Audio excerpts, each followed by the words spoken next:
Muy buenos días, estimados amigos y amigas. Como todos los sábados, les saluda el doctor Luis Quito Rodríguez en este su programa Aquí Toda la Verdad, donde tratamos temas de acontecer político, cultural, educativo, de salud y la más amplia variedad informativa, con la mayor objetividad posible para que ustedes estén siempre bien informados.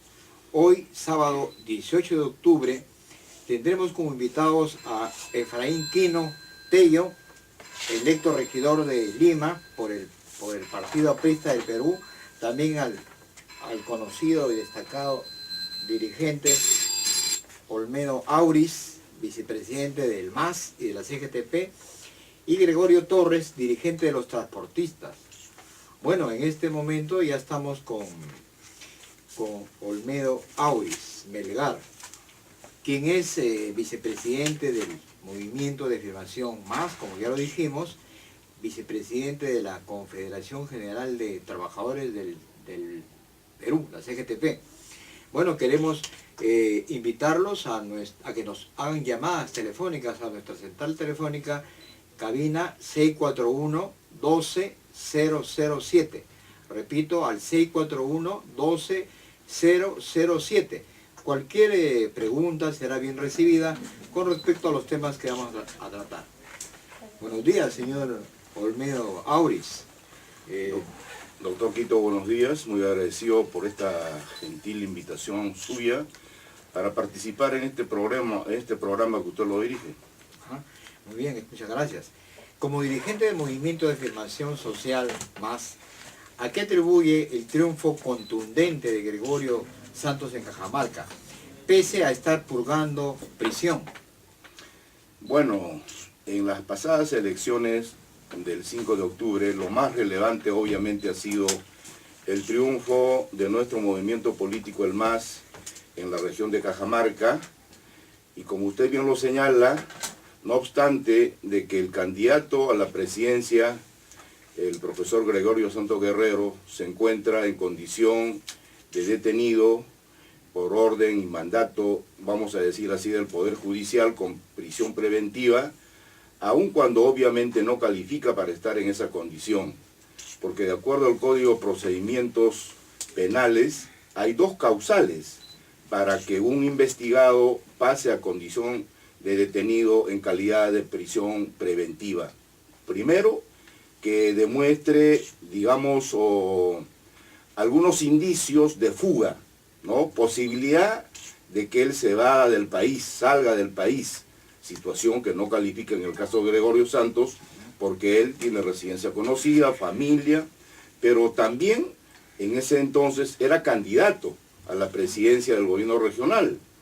Y por otro lado, hay el otro factor para poder estar en esta condición de prisión preventiva, es de que demuestre algunas acciones de obstaculización al proceso investigatorio, situación que tampoco califica Gregorio Santos. Es más, doctor Quito, esta no es la única prisión preventiva, hay otras, entre ellas, por ejemplo, la del presidente regional Iván Vázquez de Loreto, que estuvo en prisión preventiva, se presentó o se apeló, hicieron apelación o apelaron por parte de la defensa y obviamente el Poder Judicial lo liberó, le dio libertad. De tal manera que para nosotros esta detención de Gregorio Santos obedece a una medida estrictamente política. Así lo consideramos nosotros. Ajá. Y el pueblo le ha dado la razón al votar mayoritariamente, ¿no? Con un 45%, diciendo de que él es el presidente regional y con eso está dando su opinión con respecto al tema minero. Efectivamente, se trata de una región, como usted lo conoce muy bien, no solamente es una región minera, mucho cuidado, es una región fundamentalmente agrícola, ganadera, y como usted también, doctor Quito, lo percibe, lo constata, nosotros no somos opuestos a la minería, pero sí somos de aquellos que propugnamos que la minería tiene su lugar. No puede operar cualquier proyecto minero en cabecera de Cuenca. Y el caso concreto de Yanacocha es que tiene un proyecto llamado Conga, que justamente está en cabecera de Cuenca. De tal manera, los campesinos, los habitantes de los medios rurales, obviamente, sabiendo qué consecuencias iba a traer este proyecto minero, se alzaron en lucha, y lo único que hizo Gregorio Santos es ponerse a la cabeza de esa movilización, de esa protesta de su pueblo, porque la considera también justa, razonable. En ese sentido, naturalmente, esta consecuencia, vamos a decir así, de Gregorio Santos en su condición de presidente regional, ha hecho obviamente que el pueblo tome conciencia. No es un pueblo como malintencionadamente algunos congresistas y algunos políticos, yo diría politicastos criollos, lo ha calificado como un pueblo ignorante. No, señores, es un pueblo que ha tomado conciencia de los problemas que acarrea consigo una minera que opera en cabecera de Cuenca. Aclaro una vez más, mucho se nos dice a nosotros que somos opuestos a la minería. No somos antimineros. Hay minas que están operando en estos mismos momentos en la región de Cajamarca. En ese sentido, es un pueblo que a partir de la experiencia que día a día ellos viven, sienten, aguas contaminadas, en los ríos ya no están los peces, etc. La agricultura cada vez más está deteriorada, el medio ambiente desde luego.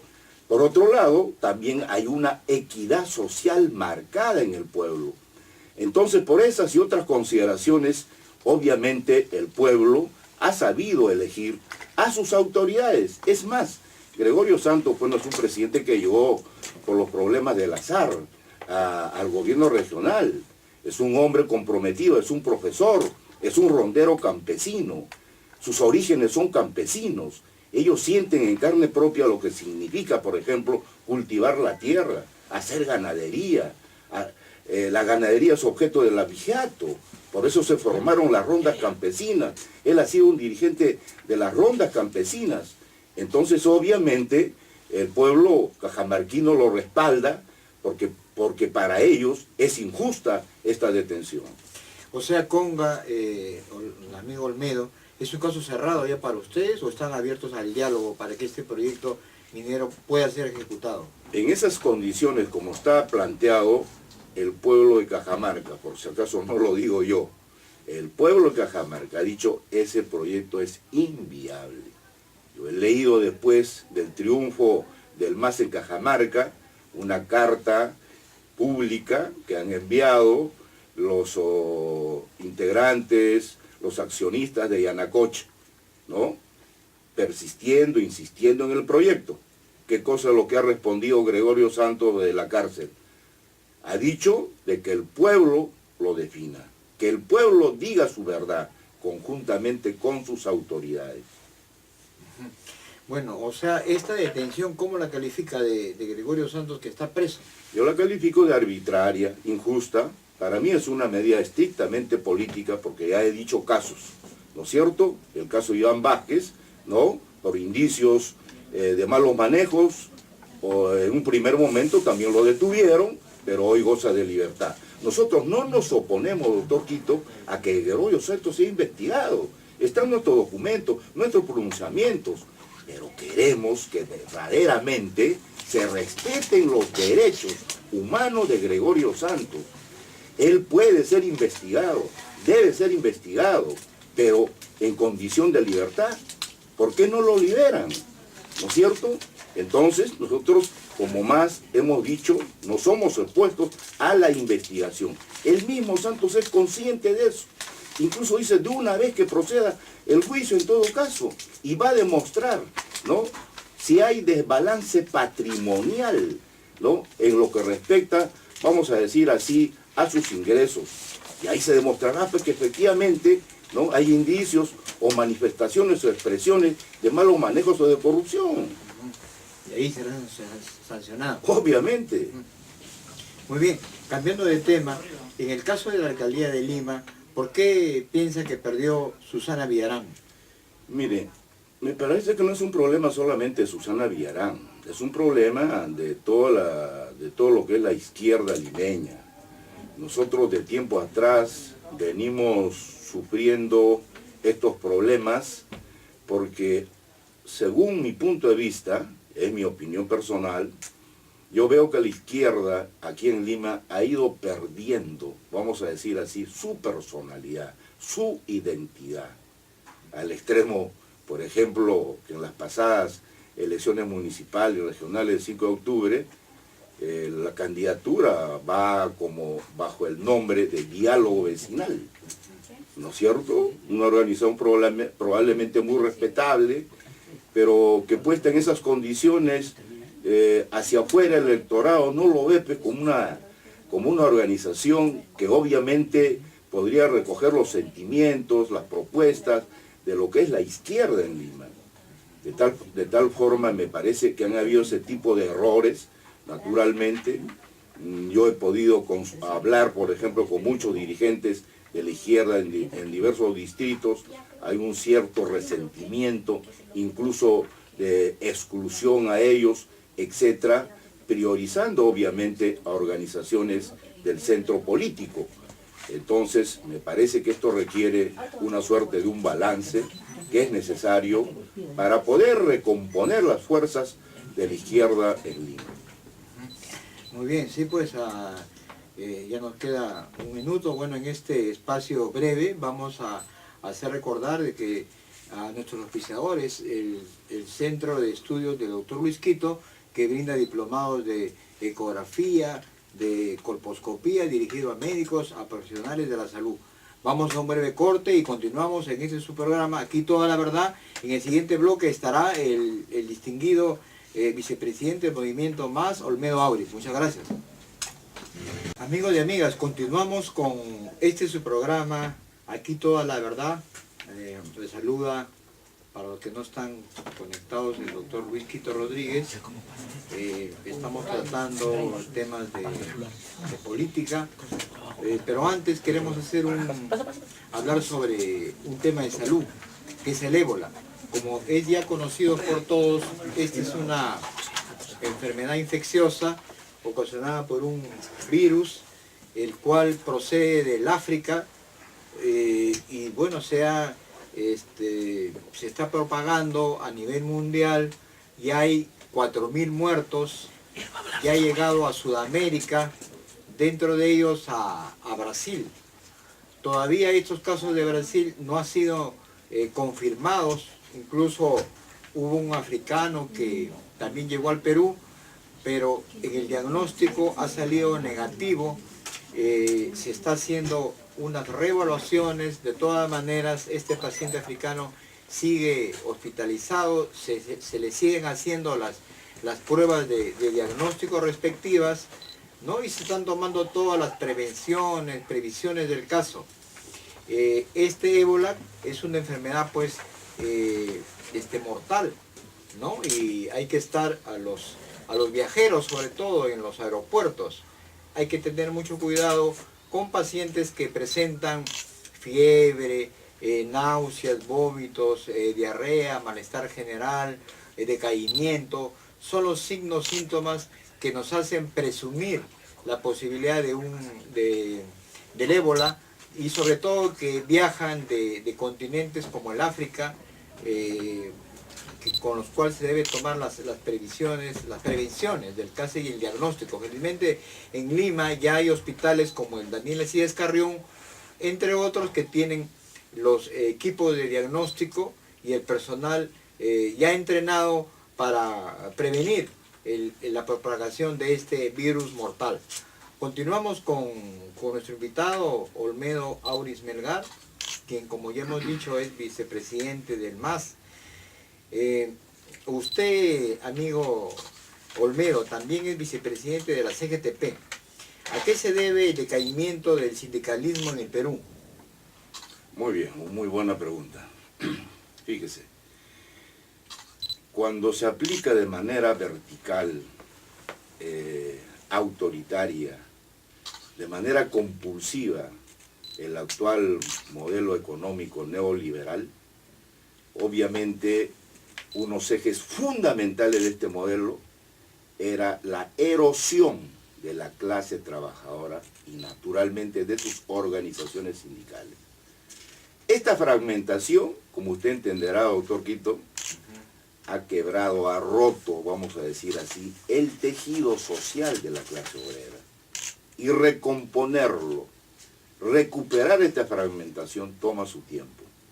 Y si a esto le agregamos no solamente la fragmentación de la clase trabajadora, sino también de sus organizaciones, de sus conquistas a través de la llamada flexibilización laboral, la situación y el cuadro que usted entenderá como persona inteligente que es, obviamente es desastroso. Entonces nosotros estamos recuperando ese tejido social después de la caída de Fujimori y nos falta tiempo.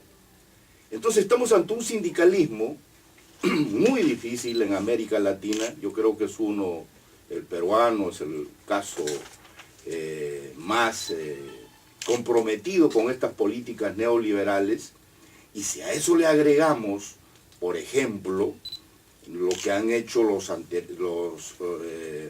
gobiernos que le sucedieron a Fujimori, Toledo, García Pérez, el mismo actual gobierno que nos prometió a nosotros una política, ¿no?, de fomento, de promoción del sindicalismo, situación que no se da.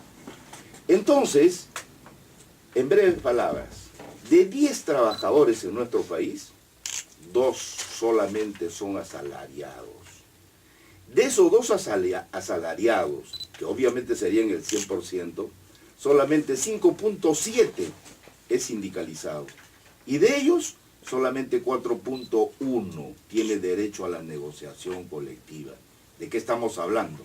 De un escenario perverso, donde no se respeta la libertad sindical, que conjuga 3 derechos importantes: la sindicación, el derecho a la negociación colectiva y obviamente el derecho a la huelga. ¿Qué cosa hizo Alan García en el anterior gobierno? A través de una serie de decretos legislativos torpedió este derecho legítimo a la protesta.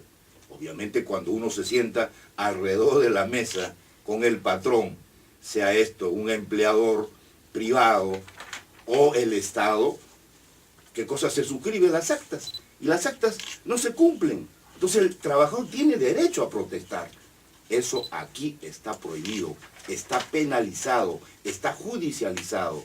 Acaba de realizarse esta semana, del 13 al 16, la 18ª reunión de las Américas, organizada por la Organización Internacional de Trabajo, la OIT, y lo que hemos visto, ¿no?, en América Latina, uno de los países, ¿no?, cuyos gobiernos, que son incluso integrantes, parte de la OIT, no cumplen con los convenios internacionales, ni mucho menos con las recomendaciones de la OIT. En tal sentido, el panorama es muy desolador para nosotros, los trabajadores. Pero en medio de esa situación, continuamos. Entonces, para resumir, diría yo, visto así, este panorama del movimiento sindical peruano es obviamente débil. Por eso particularmente yo he dicho, la fortaleza de los gobiernos es producto de la debilidad de nuestras organizaciones sindicales. No es que los gobiernos sean fuertes, los gobiernos son débiles, no tienen una fortaleza, no tienen, digamos, un sostén social. Pero sin embargo, se atreven, por ejemplo, ¿qué le digo pues?, a violar los derechos, a incumplir sus promesas. Aquí en el Perú no hay diálogo social, ¿no? ¿Por qué? Porque los gobiernos permanentemente engañan a los trabajadores. Muy bien, muy bien. Queremos felicitar a nuestro invitado, el señor Efraín Quino Tello, recién electo regidor de Lima por el partido aprista. También es sociólogo por la Universidad Garcilaso de la Vega. Felicitaciones, amigo Efraín, y gracias por venir a este programa. El APRA ha sido una sorpresa electoral en esta elección municipal. ¿Cuál fue el secreto del éxito, amigo Quino? Muchas gracias, Luis, agradeciendo la invitación a Radio San Borja, Entonces, un saludo al medio Auris, un saludo a toda la audiencia de Radio San Borja. Bueno, yo creo que el secreto de la buena performance que tuvo en el partido, que ya no es un secreto, giró en dos ejes fundamentales, ¿no? Me parece que la población pudo percibir, en un principio,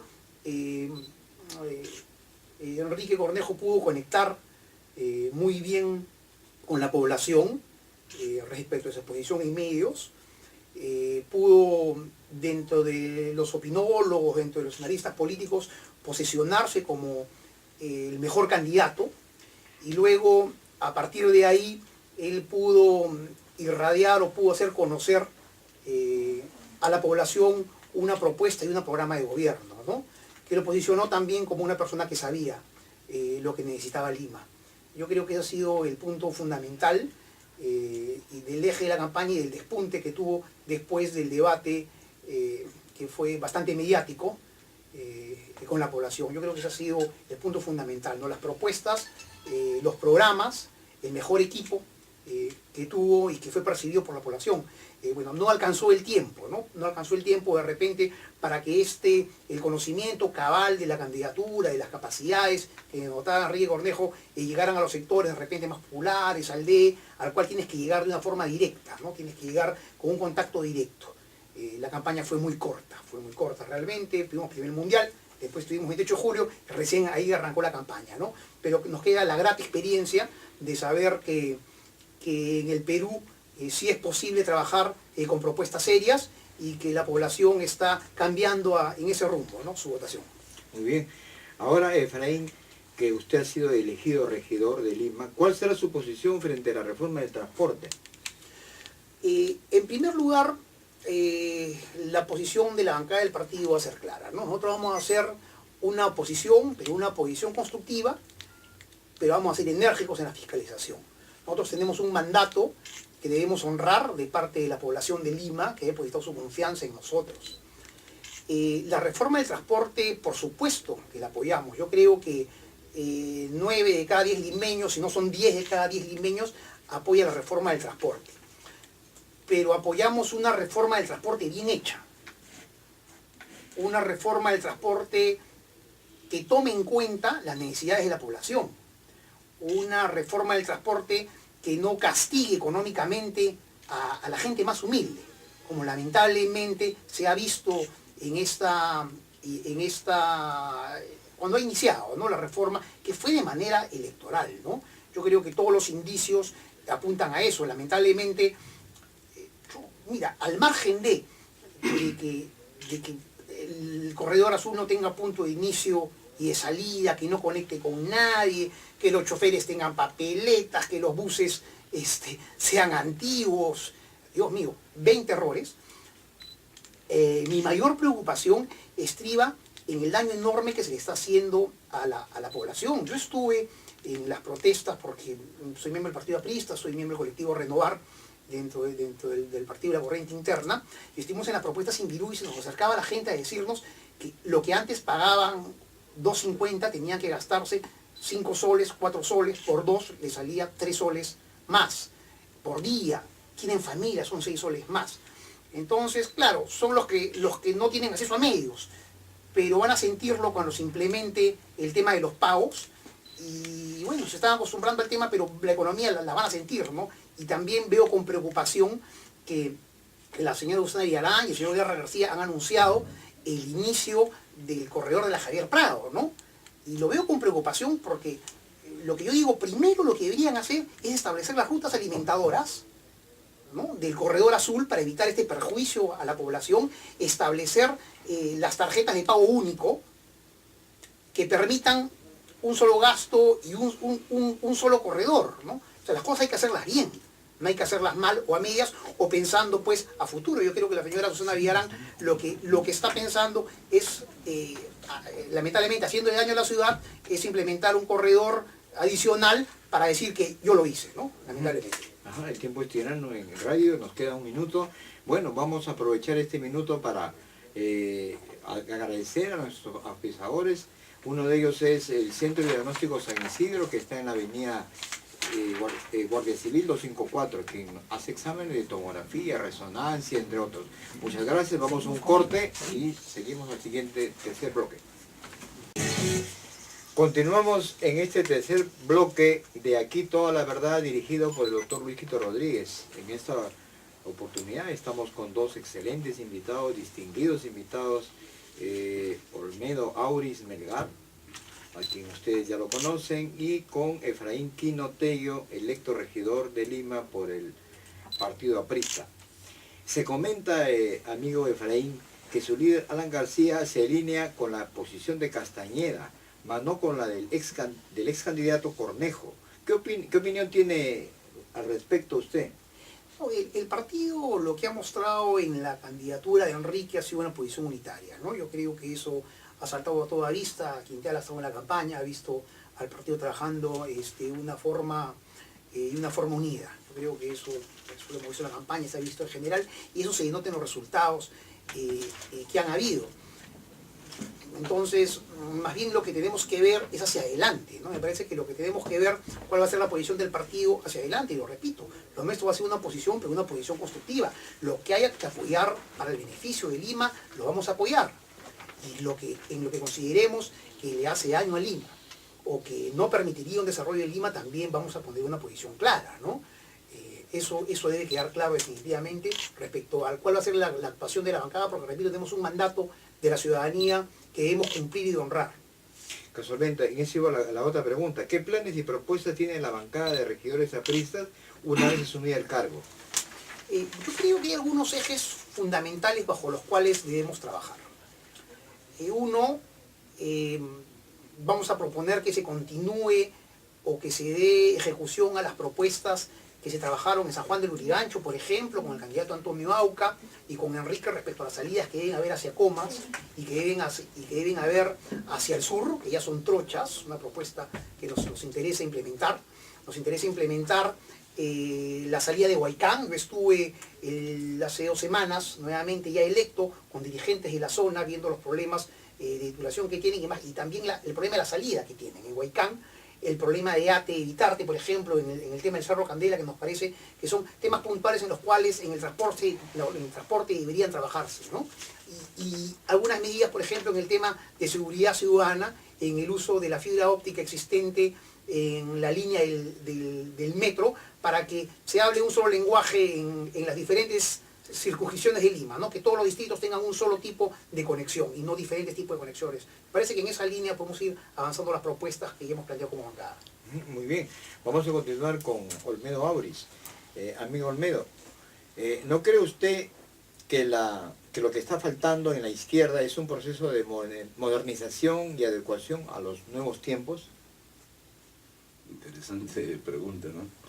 Pero permítame, doctor, saludarlo a Efraín, bueno, pues nuestro flamante regidor de la ciudad de Lima, ¿no? Sí. Y naturalmente le espera una ardua tarea. Por si acaso yo vivo la victoria, quiero que lo anote Efraín. Hay que recuperar, Efraín, esta avenida Riola, que de avenida solamente tiene nombre. Desgraciadamente se ha convertido en un mercado de venta de vehículos de segunda y tercera y contaminan el medio ambiente. Yo he conversado... Disculpen, tenemos una llamada de Javier. ¿Pueden ponerse los auriculares, por favor? Muy buenos días, estimado Javier. Lo escuchamos. Buenos días.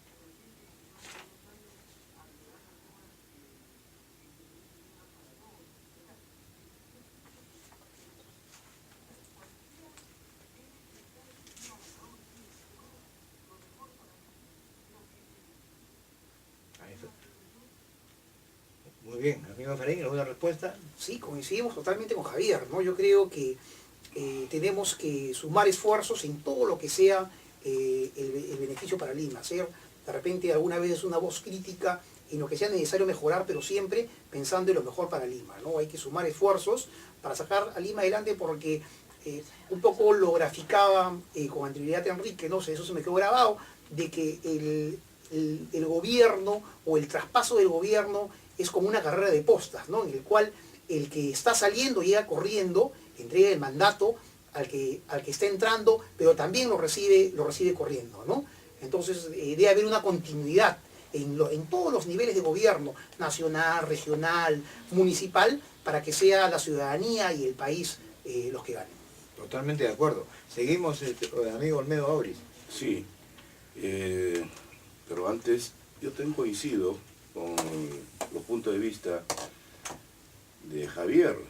Me parece que las autoridades, cuando llegan a determinados estratos del gobierno, deben preocuparse por hacer obras. Obviamente no puede escarbar cosas del anterior gobierno, que hay que hacerlo, ¿no es cierto? Pero priorizar las obras. Si no estamos perdidos, perdemos tiempo. Me habéis hecho una pregunta, doctor, ¿qué hacer con la izquierda? ¿Por qué no se moderniza? Y es justa esta pregunta, y no solamente para la izquierda, para todos los partidos políticos, porque en nuestro país, hay que decirlo con su nombre, la política definitivamente está desprestigiada, ¿no es cierto? Decía, por ejemplo, el fundador de la CGTP, José Carlos Mariátegui, la política se hace decente, la política se vitaliza cuando sirva al desposeído. Entonces, hay que recuperar la política. Ahora, ¿quién va a dudar, quién va a estar en contra en que los partidos políticos obviamente pues se modernicen? ¿No es cierto? Sería un contrasentido no hacerlo. Pero lo que yo veo a través del tiempo y de mi experiencia, que seguimos pensando todavía en el siglo XVIII, siglo XIX, ¿no es cierto? En tiempos de la primera revolución industrial. Hoy vivimos la cuarta, quinta, creo ya, revolución científica tecnológica. Estamos en la era de la nanotecnología. Entonces, naturalmente, la política también se tiene que recrear, se tiene que reinventar, ¿no es cierto? No, en ese sentido, la izquierda tiene que jugar su rol si verdaderamente quiere ser el partido que canalice, como siempre se ha dicho, ¿no?, las banderas que quiere el pueblo. Entre ellos, igualdad, libertad, democracia, etcétera, etcétera. Entonces, yo iría un poco más allá. Hay que tratar de pensar en un nuevo contrato social, donde la política se reencuentre con la ética, ¿no es cierto? Y que verdaderamente la política sirva, ¿no?, al desposeído, al pobre. Eso es lo que hacemos todos. Muy bien, palabras finales del amigo Efraín Quino. Ya estamos en la parte final del tercer bloque. Sí, una reflexión sobre lo anotado por Olmedo y sobre la pregunta efectuada. Efectivamente, yo creo que los partidos tenemos una responsabilidad frente al país de poder establecer los mecanismos democráticos en todos los lugares, en todas las instancias y en todas las organizaciones sociales de base que permitan renovar, que permitan conectar nuevamente a estas organizaciones con la sociedad. El dato preocupante que nos deja Olmedo, que nos dice que de 10 asalariados solamente 2, de 10 trabajadores. De 10 trabajadores solamente 2 trabajan de forma formal y asalariada. Entonces, ¿cómo conectamos el resto? ¿Cómo conectan los partidos con estos trabajadores que no están representados? ¿Cómo conectamos con el sector informal del país? ¿Cómo los representamos? ¿Cómo evitamos la atomización que está habiendo en las regiones respecto a representaciones y a personas que no van a rendirle cuentas a nadie? Porque Perico y los Palotes postula el día de mañana y hace lo que quiere en la región, luego se va y no le rinde cuentas a nadie y nadie le pide cuentas. Entonces yo creo que esa es la responsabilidad que tenemos de los partidos políticos y ahora ya en la municipalidad la responsabilidad de que haya una buena marcha para la ciudad y en beneficio de todos los ciudadanos de Lima Metropolitana. Muy bien. Aquí tiene 2 minutos Olmedo Auris para decir sus últimas palabras. Bueno, en todo caso, como hemos tocado temas variados, de ratificar mi punto de vista sobre la detención de Gregorio Santos. En un sistema democrático como el nuestro, ¿quién es el soberano del poder? Es el pueblo. Para mí las elecciones, concretamente en Cajamarca, han tenido un carácter plebiscitario. El pueblo ha dicho su verdad, ¿no es cierto? Entonces ha ordenado, le ha delegado ese mandato, ¿no es cierto?, de gobernar a Gregorio Santos. Por tanto, el Jurado Nacional de Elecciones debe proclamarlo y juramentarlo en el lugar donde esté. Y por otro lado, nosotros, reitero una vez más, exigimos su libertad. No nos oponemos a la investigación, al contrario, somos los primeros en exigir que se haga esa investigación, pero respetando los derechos ciudadanos, humanos que tiene Gregorio Santos, que sea un juicio justo, ¿no?, donde haya verosimilitud, donde obviamente haya transparencia en las decisiones, en los indicios, etc. No me vengan con testigos eficaces, que me recuerda, por ejemplo, al tiempo de Fujimori, de los jueces sin rostro. Por favor, de tal manera, nosotros no nos oponemos a la investigación. Somos los primeros en que se proceda a esa investigación, pero respetando sus derechos y haciendo que Gregorio Santos, ¿no?, sea sometido al juicio, pero en libertad. Muy bien. Hemos tenido pues la grata presencia de 2 distinguidos personalidades, candidato electo a regidor por el Partido Aprista y el distinguido y conocido Olmedo Auris, vicepresidente del Movimiento Más. Vamos a hacer un breve corte, continuamos con su programa Aquí Toda la Verdad. Continuamos con el cuarto bloque de su programa Aquí Toda la Verdad, dirigido por el doctor Luis Quito Rodríguez. En esta oportunidad tenemos la grata visita del señor Gregorio Torres González, quien es presidente de la Confederación General de Transportistas, conductor del programa Ciudades y Transportes del Perú, que se emite por RBC Televisión. Muy buenos días, amigo. Gracias. Gregorio Torres. Muy buenos días. Señor Gregorio, usted es un antiguo conocedor de los problemas de transporte. ¿Por qué le preguntamos directamente? ¿Está a favor o en contra de la reforma de transporte emprendida por la alcaldesa Villarán? Bueno, todos nosotros, los empresarios de transporte, estamos de acuerdo con la reforma. Lo que hemos venido criticando y reclamando y no nos hicieron caso era que se llevaba a cabo una reforma cambiando las reglas de juego en el camino para favorecer sectores o para que esta licitación continúe, ya que muchos nos equivocamos, muchos no cumplimos con todo y la valla se iba bajando. Ese es el resultado de lo que usted ve ahora en el Corredor Azul, ¿no? Una improvisación total. Lamentablemente nadie todavía ve todo lo que ha generado este Corredor Azul. Están viendo solamente las incomodidades del usuario, pero ha creado paraderos informales. Antes se nos criticaba a los empresarios de transporte por estar en la calle. Si usted ahora, doctor Quito, va por la avenida Uruguay o por el Jirón Chota, va a ver que los vehículos de transporte público que nunca se estacionaron ahí, ahora están estacionados. ¿Y quién lo permite? Casualmente esta mal llamada reforma, porque les han dicho que hasta ahí deben llegar, les han recortado el recorrido, a otros les han eliminado el recorrido. La otra figura, que hay una confusión total con los benditos vehículos azules, que por ser prestados o alquilados, ahora están regresando a sus empresas reales. Y ahí viene un grave problema, que la gente cree por el anuncio político que ha habido de que todos los vehículos azules son gratis, se genera un problema que cuando suben a un vehículo azul, el público usuario dice, pero si la alcaldesa dice que es gratis, pero ya no está en el Corredor Azul, está en otro lugar. Y lo más triste para nosotros es que se está permitiendo una desregulación a lo que se había avanzado con la ordenanza 1338, en el sentido de que si usted va por la calle va a ver lo que yo voy a comenzar a llamar los ómnibus payasitos. Nunca ha habido carros con solamente la cara pintada de un color diferente al corredor azul. Ahora resulta que la empresa de transporte de Las Flores, la empresa de transporte de Chama, tienen todos sus vehículos con el parabrisas pintado. Otra confusión tremenda, si usted va al corredor azul, va a ver que cuando se acerca un bus azul, usted va a ver ruta 301, pero al costado por donde suben los pasajeros dice ruta 302. Y lo mismo nos hemos llegado a dar cuenta que a pesar del tiempo transcurrido solamente ha funcionado el paquete 301, paquete 302 y 303. Sin embargo, la alcaldesa ha firmado contratos para 5 paquetes. El 304 y el 305 hasta ahora no funciona.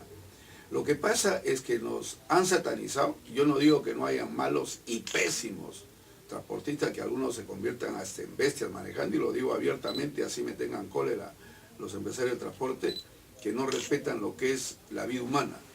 Y de ahí es que vino la satanización. Queremos la reforma, pero para acabar con las muertes, para acabar con la... Perdón, esto sigue, si usted ve. ¿Qué se ha acabado? Al revés. Se ha desorganizado todo lo que había, llámese empresas cascarón, como llamaron, para acabar con los empresarios que dicen que afiliaban. Pero yo le pregunto ahora, si usted va a la constitución de los actuales consorcios ganadores, son las mismas empresas cascarón. Y sin embargo, los que dieron sus vehículos para que estos consorcios ganaran, han quedado fuera. O sea, los propietarios. Y el ofrecimiento era la inclusión del propietario como accionista, en planilla. Yo le pregunto, vaya a ver, no hay planilla, no han pagado papeletas. Pero ¿qué cosa dicen ahora? No, es que las papeletas son de los vehículos. Perdón, el vehículo no piensa. El vehículo está conducido por una persona humana. Que si bien es cierto el reglamento dice que las papeletas tienen que ser pagadas solidariamente con los empresarios, bueno, ese es lo que dice el reglamento, pero quien debe pagar es el que comete la infracción, el que genera la infracción. ¿Y qué hay abuso dentro de esto? Diciendo que las empresas sean solidarias, bueno, deben pagar lo que el infractor no paga. Y ahí vienen los embargos, y mire, embargos que generan problemas a las empresas bien constituidas, porque cuando usted le embargan una cuenta es por mal pagador. Y eso de ser mal pagador también le genera problemas con la cuestión financiera, la cuestión bancaria. O sea, hay un montón de temas que lamentablemente, doctor Quito, y le agradezco la invitación, podríamos decir. Pero no solamente hay eso. Mire, ahorita usted ve el abuso, largas colas en los paraderos. No tiene que ver que esté lloviznando, no tiene que ver que haya sol, no tiene que ver nada. Y lo peor, dentro de las bases, obligatoriamente los ganadores tenían que tener no menos de un 5% de vehículos para discapacitados. Yo le pregunto, ¿qué discapacitado viaja ahorita en el corredor azul? Ninguno. Entonces, todo ha sido lamentablemente lo que yo llamo una farsa de reforma, a la cual nunca nos oponemos ni nos opondremos. Quien habla ha sido el que más ha apoyado esta reforma, lo he hecho públicamente, apoyé tremendamente esta reforma, pero cuando se ven que las cosas se van yendo hacia un lugar de favorecer, de cambiar reglas, la licitación fue en septiembre. ¿Cuándo nos enteramos que habían cambiado muchas cosas, disminuyendo las vallas de la licitación? En enero del año siguiente. Y nadie sabía, si es que no se hacen las preguntas a los regidores, y un regidor recibe la respuesta y obtuvimos ese documento. Ahí nos dimos cuenta que todo lo que era legalizar firmas no era necesario. Sin embargo, había que legalizar. ¿Por qué? Porque usted o daba en propiedad al consorcio su vehículo o lo daba en fideicomiso. Nada de eso se ha cumplido. Ha pasado el tiempo y lamentablemente por razones políticas apuraron no cobrando pasajes. ¿Usted cree que el pasajero cuando comiencen a pagar va a estar tranquilo? Cuando vea que tiene que bajar en Miraflores y buscar un alimentador para irse bien a Vía María, bien a Chorrillo, bien a Barranco, y cada día amanecen con un diferente paradero, porque en todo lugar donde no haya un lugar adecuado para que el pasajero baje y suba, siempre el vecino va a reclamar, sino porque los están sacando de Miraflores. Y eso, ¿sabe qué culpa tiene la propia autoridad? Ningún corredor complementario tiene el recorrido que ahora están operando. Todos eran diferentes, pero lamentables presiones políticas, presiones de empresarios, de transportistas, generaron que por el apuro los inicien en otro lugar que no era el origen. Todos terminaban en lugares donde podía haber paradero. Por decir, el Corredor Azul terminaba exactamente frente al Mercado de las Flores, donde hay una pampa tremenda que habrán puesto arbolitos, y ahí había estacionamiento. Pero como no les alcanzó el tiempo y nadie quería ir por la lateral del Paseo de la República para allá, la dejaron ¿dónde? En el óvalo Kennedy, centro de Miraflores, pero dijeron, ¿cómo vamos a dar vuelta acá nomás? Bueno, bajen a Benavides, Larco, en Benavides y Larco, ¿qué paradero puede haber para un ómnibus de 12 metros, número 1, y para que estén esperando los alimentadores para llevarse a los pasajeros que bajan a su destino? No han implementado ningún alimentador. Lo peor, todo está mal y simplemente ya por un capricho de sembrar bombas de tiempo a la próxima gestión municipal, dicen, haremos el corredor de Javier Prado y firmaremos los 5 contratos de todos los corredores complementarios. Perdón, no han hecho bien uno. ¿Por qué quieren dejar firmado lo que está mal hecho? Están comprometiendo ya. Están comprometiendo, ¿sabe para qué? Para que la próxima autoridad, cuando diga, bueno, esto no va o esto tiene que ser corregido, no, tú me cumples porque acá tengo un contrato firmado y vienen los juicios y va a ser una autoridad que sea Castañeda, que no va a poder cumplir quien hubiera sido lo que están al frente. Yo le he escuchado a un nuevo elemento que acaba de ser elegido del Partido Aprista con Enrique Cornejo, que dice que van a hacer una posición constructiva. Yo creo que ya había una respuesta muy clara. Lo que está mal no debe ir y lo que está bien que continúe. Esa debe ser la continuidad de una gestión a otra. No ser elegido para solamente contradecir al que estuvo y ver, ah no, no me gusta este color, lo cambio. ¿Por qué? Porque el color mío no es ese, es de otro color. Simplemente se gastan la plata. Mire cuántos millones les han dado para que puedan avanzar con este corredor.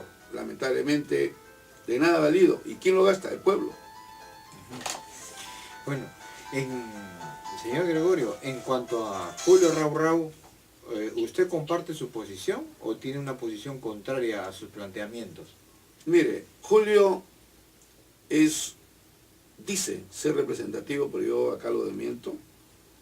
Nombrarse y formar instituciones entre amigos es muy fácil.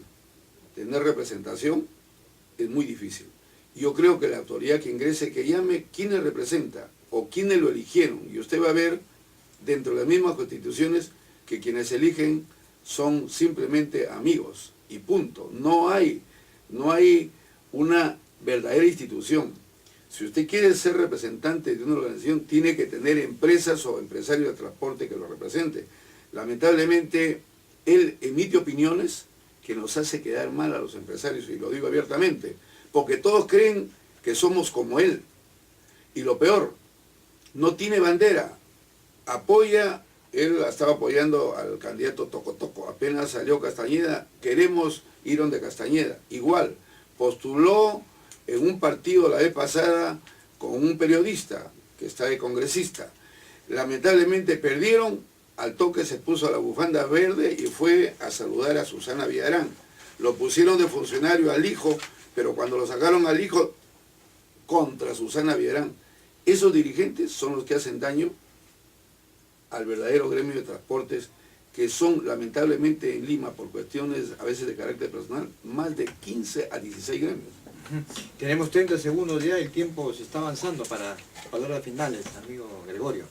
Mire, yo le agradezco a usted, doctor Quito, por este programa que, como dice usted, habla de verdad y que permite que uno pueda opinar conforme a lo que la ley dice y conforme a lo que uno quisiera. Nosotros queremos una reforma para la ciudad de Lima y que se acaben los malos conductores, las bestias del volante, porque sí las hay, pero que no satanicen por 1, 2, 3, 4 o 5 a toda una empresa. No todos son malos. En toda institución hay malos y buenos. Y en lo otro, cuando guste, estoy a su disposición. Tengo toda la documentación, todo lo que he dicho, lo tengo con la prueba correspondiente para que no crean que es estar en contra de... No, no estoy en contra de nada.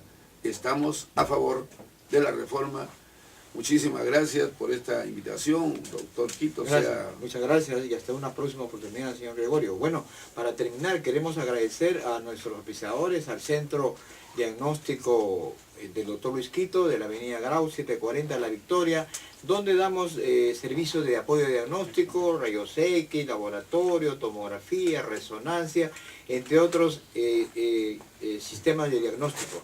Muchas gracias a nuestro productor Alejandro Ramírez, al asistente Liliana Ratachi, al operador de radio Mario Picón, a Lisset Gallardo y a Freddy Garro. Sintonícense el próximo sábado en el mismo horario. Aquí toda la verdad. Gracias, hasta la próxima.